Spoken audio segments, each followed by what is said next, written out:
Ils avaient une vie, un nom, une famille. C'est vraiment redonner une existence à des vies perdues. Je brode depuis toujours, j'aime beaucoup broder et puis coudre.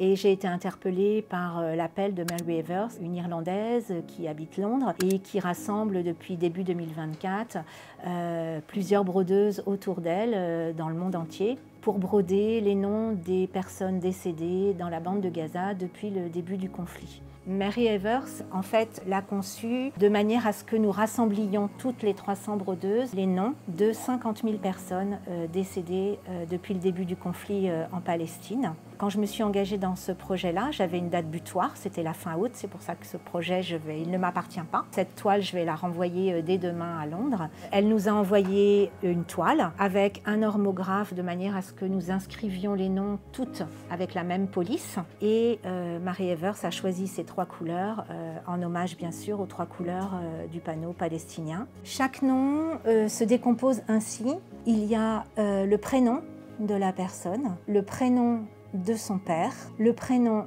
de son grand-père, suivi de son nom de famille, suivi de l'âge. C'est vraiment redonner une existence à des vies perdues et ne pas réduire ces vies perdues et ces vies arrachées à des statistiques, à des numéros, à des nombres transmis par l'ONU ou d'autres organismes.